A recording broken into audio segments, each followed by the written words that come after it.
2023. Okay, so one sec. Sorry. Okay, so the thing about Rich is he import level? And I think the answer is no. So one of the things I'm curious about, let me go to Rich's profile. Let me find Rich. What is it? Rich Hots? Okay. Let me see if you have an agency. I am so confused on how this happens. I really don't understand how this happens. I genuinely don't. I'm confused. This is really weird. This is genuinely really, really, really weird.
Okay. All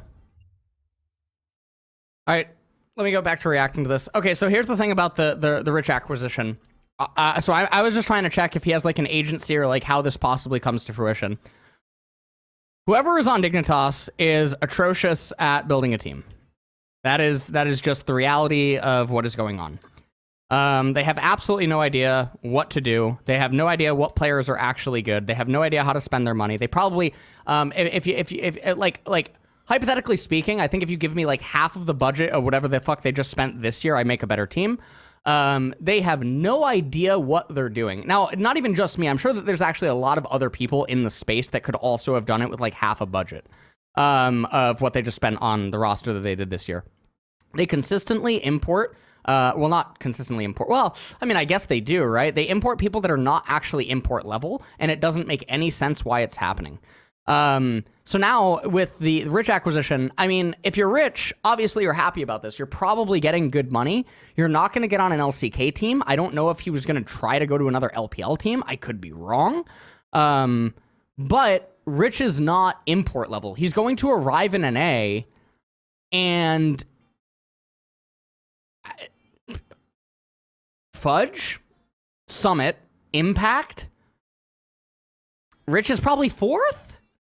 Rich is probably going to arrive in an A as the fourth best top laner. That's not an import. Like, what are we doing, man? What are we doing? He's not an import.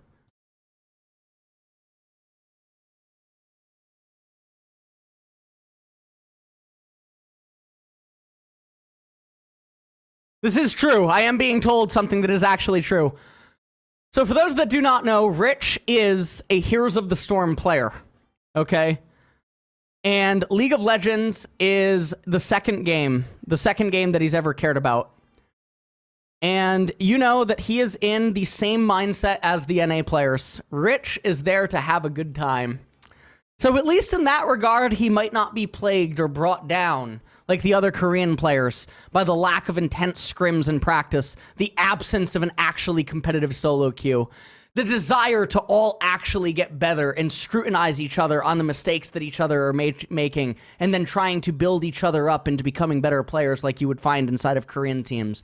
No, instead, Rich will embrace and understand the desire to, you know what? I don't think the second block of scrims is really that important. I'd rather go hang out with my girlfriend. Actually, I don't want to play solo queue today. Let's go and get sushi downtown. I think Rich is really going to maybe find himself here at home, given that, you know, we saw Heroes of the Storm. No, but in all seriousness, Rich actually did work his ass off to become really good in League of Legends. For those that don't know, he is the faker of Heroes of the Storm. He's the best player ever in the history of Heroes of the Storm, the undisputed best player. He ended up switching to League of Legends, got Challenger. He did okay in LCK. He was doing okay. And then he went to China. The problem is that he's going to arrive and he's going to be 4th best top in NA. Maybe he becomes 3rd best top or something like that, but he's not an import level. But you can't blame Rich for taking the offer or negotiating it, whatever. You can't blame him. It's not his fault. It's just like, Dignitas, like, what are you doing? I don't know. Budge made a joke on stream. I mean, that's fine. I mean, 100 Thieves are definitely getting a mid laner. They're definitely getting a mid laner. They're not, there's no way that they're replacing Tenacity. They're gonna probably get a Korean mid laner. I think 100 Thieves are 100% getting a Korean mid. Now, the problem is that Unicorns of Love actually picked up one of the really, So before I joined FlyQuest and a bunch of other stuff, I have no idea why Mask wasn't picked up. So you guys know Prime Chovy. So Prime Chovy is 2020, 2021, right? That's Prime Chovy.